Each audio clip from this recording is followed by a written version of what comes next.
ಎಲ್ರಿಗೂ ನಮಸ್ಕಾರ. Welcome back to Bhagya creation. ಯಾರ್ಯಾರು ಹಾಗೆ ನಮ್ಮ ಚಾನಲ್ ನೋಡ್ತಾ ಇದ್ದೀರಾ ದಯವಿಟ್ಟು ಸಬ್ಸ್ಕ್ರೈಬ್ ಮಾಡ್ಕೊಳ್ಳಿ. ನನ್ನ ವಿಡಿಯೋ ಇಷ್ಟ ಆದರೆ ಒಂದು ಲೈಕ್ ಕೊಡಿ.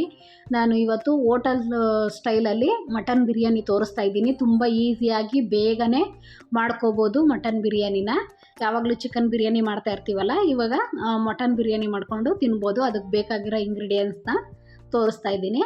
ನಾನು ಇವತ್ತು ಅರ್ಧ kg ಮಟನ್ ತೊಗೊಂಡಿದ್ದೀನಿ. ಸಾಕು, ಒಂದು ಸ್ವಲ್ಪ ಅದರಲ್ಲೇ ಮಾಡೋಣ ಅಂತ. ಅದಕ್ಕೆ ನಾನು ಈರುಳ್ಳಿ, ಟೊಮೊಟೊ ಮತ್ತು ಪುದೀನ, ಹಸಿರುಮೆಣಸಿನ್ಕಾಯಿ, ಕೊತ್ತಂಬರಿ ಸೊಪ್ಪು, ಶುಂಠಿ, ಬೆಳ್ಳುಳ್ಳಿ ಎಲ್ಲ ನಾನು ರೆಡಿ ಮಾಡಿ ಇಟ್ಕೊಂಡಿದ್ದೀನಿ.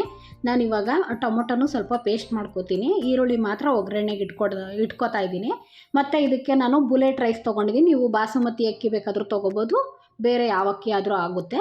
ಅದಕ್ಕೆ ಸಣ್ಣಗೆ ಸ್ವಲ್ಪ ಕೊತ್ತಂಬರಿ ಸೊಪ್ಪು, ಪುದೀನ ಕಟ್ ಮಾಡಿ ಇಟ್ಕೊಂಡಿದ್ದೀನಿ. ಸ್ವಲ್ಪ ಅರಿಶಿನ ಪುಡಿ, ಮೊಸರು, ಮಾಮೂಲಿ ಮಸಾಲೆ, ಪಲಾವ್ ಎಲೆ, ಚಕ್ಕೆ, ಲವಂಗ, ಏಲಕ್ಕಿ, ಕಸೂರಿ ಮೇಥಿ ಇಂಥದ್ದೆಲ್ಲ ನಾನು ಮಸಾಲೆ ಐಟಮ್ ಎತ್ಕೊಂಡಿದ್ದೀನಿ.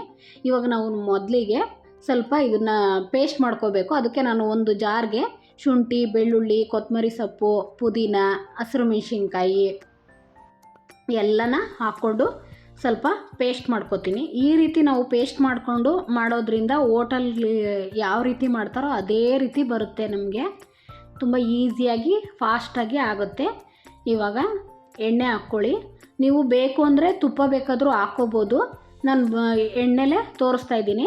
ಇವಾಗ ಎಣ್ಣೆ ಕಾದ ನಂತರ ನಾವು ಮಸಾಲೆ ಐಟಮ್ ಏನೇನು ತೊಗೊಂಡಿದ್ವೋ ಅದನ್ನೆಲ್ಲ ಹಾಕ್ಕೊಂಡು ಸ್ವಲ್ಪ ಫ್ರೈ ಮಾಡಿ ನಾನು ಉದ್ದಕ್ಕೆ ಕಟ್ ಮಾಡ್ಕೊಂಡಿರೋ ಅಂಥ ಈರುಳ್ಳಿನ ಹಾಕ್ಕೋತಾ ಇದ್ದೀನಿ.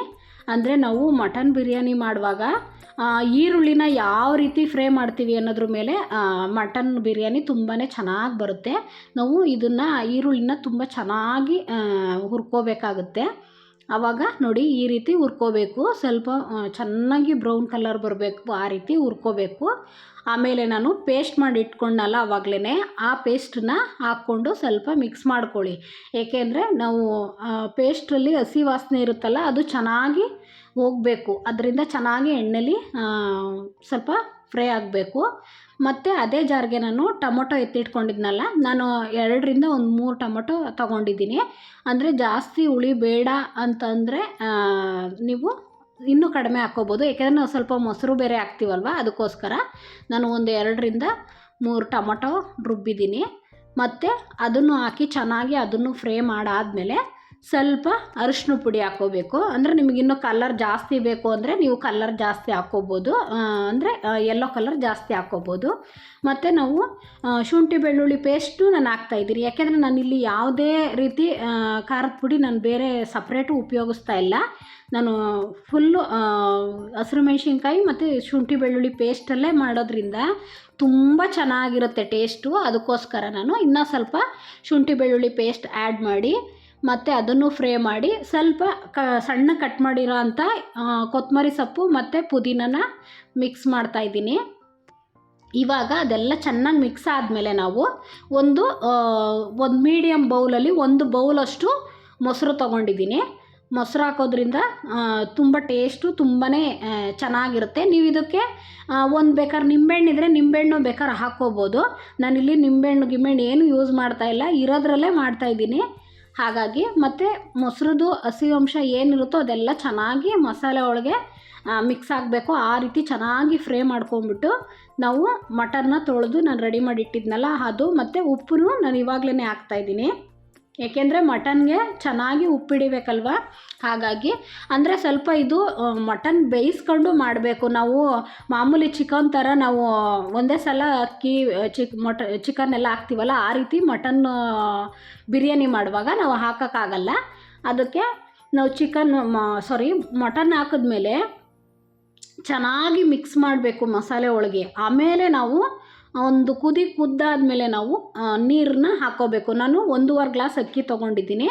ಹಾಗಾಗಿ ನಾನು ಇಲ್ಲಿ 2.5 ಗ್ಲಾಸ್ ಮಾತ್ರ ನಾನು ನೀರು ಹಾಕ್ಕೋತಾ ಇದ್ದೀನಿ. ಏಕೆಂದರೆ ಕರೆಕ್ಟಾಗಿ ಅನ್ನ ರೆಡಿ ಆಗುತ್ತೆ. ಏಕೆಂದರೆ ನಾವು ಮಸಾಲೆ ಗ್ರೇವಿ ಇತ್ತಲ್ಲ, ಅದು ಸ್ವಲ್ಪ ನೀರಿನಂಶ, ಮತ್ತು ಮಟನ್ ಬೆಂದಾಗ ಸ್ವಲ್ಪ ನೀರು ಬಿಟ್ಕೊಳ್ಳುತ್ತಲ್ವ, ಹಾಗಾಗಿ ಅಷ್ಟು ಹಾಕ್ಕೊಂಡು ನಾನು ಫಸ್ಟಿಗೆ ಇದನ್ನು ಮುಚ್ಚಿಬಿಟ್ಟು ಒಂದು 3 ವಿಷಲ್ ಹೊಡೆಸ್ಕೋತೀನಿ ನಾನು. ಏಕೆಂದರೆ ಮಟನ್ನು ಚೆನ್ನಾಗಿ ಬೇಯಬೇಕಲ್ವ, ಅದಕ್ಕೋಸ್ಕರ. ನೋಡಿ ಇವಾಗ ಬೆಂದು ಆಗಿದೆ. ಇವಾಗ ವಿಷಲ್ ತೆಗೆದು ನಾನು ನೋಡ್ತಾ ಇದ್ದೀನಿ, ಸ್ವಲ್ಪ ಬೆಂದಿದೆ. ಇವಾಗ ನಾನು ಅಕ್ಕಿನ ತೊಳೆದು ಹಾಕ್ಕೋತಾ ಇದ್ದೀನಿ. ಏಕೆಂದರೆ ಮಟನ್ ಬೆಂದಾದಮೇಲೆ ನಾವು ಅದರಲ್ಲಿ ಮಸಾಲೆ ಒಳಗೆ ಮಟನ್ ಬೆಂದರೆ ತುಂಬ ಟೇಸ್ಟಿಯಾಗಿರುತ್ತೆ. ಅದಕ್ಕೋಸ್ಕರ ನಾನು ಚೆನ್ನಾಗಿ ಬೇಯಿಸ್ಕೊಂಡಿದ್ದೀನಿ. ಸಪ್ರೇಟ್ ಬರೀ ಮಾಮೂಲಿ ಮಟನ್ ಬೇಯಿಸ್ಬಿಟ್ಟು ಮಾಡಬಾರ್ದು, ಈ ರೀತಿ ಮಾಡಿದ್ರೆ ತುಂಬಾ ಚೆನ್ನಾಗಿರುತ್ತೆ. ಇವಾಗ ಅಕ್ಕಿ ಎಲ್ಲ ತೊಳೆದಾಕ್ಬಿಟ್ಟು ನಾನು ಸ್ವಲ್ಪ ಕೊತ್ತಂಬರಿ ಸೊಪ್ಪು, ಪುದೀನ ಎಲ್ಲ ಹಾಕ್ಬಿಟ್ಟು ಚೆನ್ನಾಗಿ ಮಿಕ್ಸ್ ಮಾಡಿಬಿಟ್ಟು ಇವಾಗ ಲಿಡ್ನ ಕ್ಲೋಸ್ ಮಾಡ್ಕೋತೀನಿ. ಇವಾಗ ಜಾಸ್ತಿ ಕೂಗ್ಸೋ ಅವಶ್ಯಕತೆ ಇಲ್ಲ, ರೈಸ್ ಆಗಬೇಕಲ್ವ, ಒಂದು ವಿಷಲ್ ಬಂದರೆ ಸಾಕು, ಆಗೋಗಿರುತ್ತೆ. ಇವಾಗ ನೋಡೋಣ ಬನ್ನಿ ಹೇಗಾಗಿದೆ ಅಂತ ನೋಡಿ. ಅಂದರೆ ನಾನು ಮೇಲ್ಗಡೆ ಕೊತ್ತಂಬರಿ ಸೊಪ್ಪೆಲ್ಲ ಹಾಕಿದ್ನಲ್ಲ, ಮಸಾಲೆ ಐಟಮ್ ಎಲ್ಲ ಮೇಲ್ಗಡೆ ಬಂದಿರುತ್ತೆ. ಇದನ್ನು ಚೆನ್ನಾಗಿ ಮಿಕ್ಸ್ ಮಾಡ್ಕೋಬೇಕು. ನೋಡಿ ಎಷ್ಟು ಉದುದ್ರಾಗಿ ಚೆನ್ನಾಗಿ ಬಂದಿರುತ್ತೆ. ನಾವು ಕರೆಕ್ಟಾಗಿ ನೀರು ಜಾಸ್ತಿ ಇಟ್ಬಿಟ್ರೆ ಏನಾಗುತ್ತೆ ಅಂದರೆ ಮುದ್ದೆ ಥರ ಆಗುತ್ತೆ. ಬಿಸಿ ಇದ್ರಲ್ಲಿ ಮಿಕ್ಸ್ ಮಾಡಿದಾಗ ಇನ್ನೂ ಮುದ್ದೆ ಆಗಿಬಿಡುತ್ತೆ. ಹಾಗಾಗಿ ನಾನು 1/2 ಗ್ಲಾಸ್ ಕಡಿಮೆನೇ ಹಾಕಿರ್ತೀನಿ ಯಾವಾಗಲೂ, ಏಕೆಂದರೆ ಒಂದೊಂದು ರೈಸ್ ಒಂದೊಂದು ರೀತಿ ಇರುತ್ತೆ. ಅದರಿಂದ ಬುಲೆಟ್ ರೈಸಲ್ಲಿ ನೋಡಿ ಇವಾಗ 2.5 ಗ್ಲಾಸು ನಾನು ಹಾಕಿರೋದ್ರಿಂದ ಕರೆಕ್ಟಾಗಿ ಆಗಿದೆ. ಅಂದರೆ ನೀವು ದಪ್ಪ ಪೀಸು ಮಟನ್ ಪೀಸ್ ಹಾಕ್ಕೊಂಡು ಮಾಡಿದ್ರೆ ಇನ್ನೂ ಚೆನ್ನಾಗಿರುತ್ತೆ. ನಾನು ಸಿಂಪಲಾಗಿ ಈಸಿಯಾಗಿ ಬೇಗ ಆಗೋಕ್ಕೆ ತುಂಬ ಚಿಕ್ಕದು ಕಟ್ ಮಾಡಿಸಿದ್ದು ಇವಾಗ ರೆಡಿಯಾಗಿದೆ ನೋಡಿ. ತುಂಬಾ ಚೆನ್ನಾಗಿರುತ್ತೆ, ಹೋಟೆಲ್ ರೀತಿಯೇ ಇರುತ್ತೆ. ನೀವು ಒಂದು ಸಲ ಮನೇಲಿ ಟ್ರೈ ಮಾಡಿ, ಆವಾಗ ನೀವು ಮತ್ತೆ ಮಾಡಿಕೊಂಡು ಮಟನ್ ಬಿರಿಯಾನಿ ಮಾಡ್ಕೊಂಡು ತಿಂತಾ ಇರ್ತೀರ. ಮನೇಲಿ ಎಲ್ಲರೂ ಖುಷಿಪಟ್ಟು ತಿಂತಾರೆ. ತುಂಬ ಚೆನ್ನಾಗಿದೆ ಟೇಸ್ಟು. ನಾನು ಬೇರೆ ಮಸಾಲೆ ಏನು ಯೂಸ್ ಮಾಡ್ದಲೇ ಮನೇಲೇ ಮಾಡಿರೋದ್ರಿಂದ ತುಂಬ ಚೆನ್ನಾಗಿದೆ. ಹೀಗೆ ನಮ್ಮ ಚಾನಲ್ನ ಸಬ್ಸ್ಕ್ರೈಬ್ ಮಾಡ್ಕೊಳ್ಳಿ, ಶೇರ್ ಮಾಡಿ, ಕಮೆಂಟ್ ಮಾಡಿ. Thank you.